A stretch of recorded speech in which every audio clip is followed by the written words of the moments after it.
Jepang adalah salah satu negara yang seringkali mengalami gempa bumi.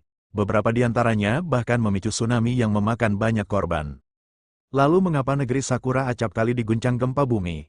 Menurut laporan Life Science, dikutip Rabu, tanggal 15 Januari tahun 2025, Jepang terletak di sepanjang apa yang disebut cincin api Pasifik. Ini merupakan sabuk gempa bumi paling aktif di dunia. Menurut laporan Life Science, dikutip Rabu, tanggal 15 Januari tahun 2025, Jepang terletak di sepanjang apa yang disebut cincin api Pasifik. Ini merupakan sabuk gempa bumi paling aktif di dunia. Cincin ini sebenarnya adalah zona imajiner berbentuk tapal kuda yang mengikuti tepi Samudra Pasifik. Laut tersebut merupakan tempat terjadinya banyak gempa bumi dan letusan gunung berapi di dunia. Di dalam cincin api, beberapa lempeng tektonik yang saling bertabrakan, termasuk lempeng Pasifik di bawah Samudra Pasifik dan lempeng Laut Filipina.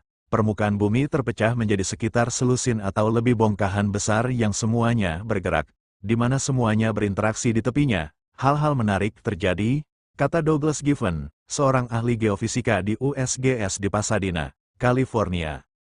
Sementara laporan BBC International menyebut gempa terjadi lantaran wilayah Jepang terletak di pertemuan 4 lempeng tektonik utama. Jepang sendiri merupakan salah satu wilayah dengan aktivitas seismik paling aktif di bumi. Negara ini menyumbang sekitar 20% gempa bumi global berkekuatan 6,0 atau lebih besar, dengan seismometer mencatat beberapa jenis gempa rata-rata setiap 5 menit. Sebelumnya, gempa berkekuatan magnitudo 6,9 mengguncang wilayah Miyazaki, Pulau Kyushu di Jepang. Gempa, yang terjadi pada Senin, tanggal 13 Januari tahun 2025, sekitar pukul 21.19 waktu setempat, dilaporkan memicu tsunami dengan ketinggian 20 cm.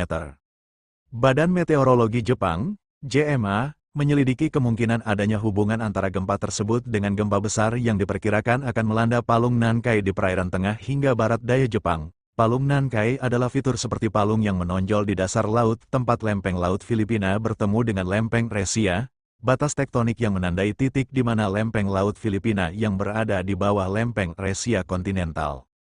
Saat lempeng berinteraksi, tekanan meningkat seiring waktu karena tekanan dan gesekan yang sangat besar di antara keduanya. Akhirnya, tekanan ini dilepaskan dalam bentuk gempa bumi yang kuat, yang disebut sebagai gempa bumi Palung Nankai. Peristiwa ini dikenal karena potensinya untuk menyebabkan kerusakan yang meluas dan tsunami. Hal tersebut menjadikan wilayah tersebut sebagai area yang sangat mengkhawatirkan.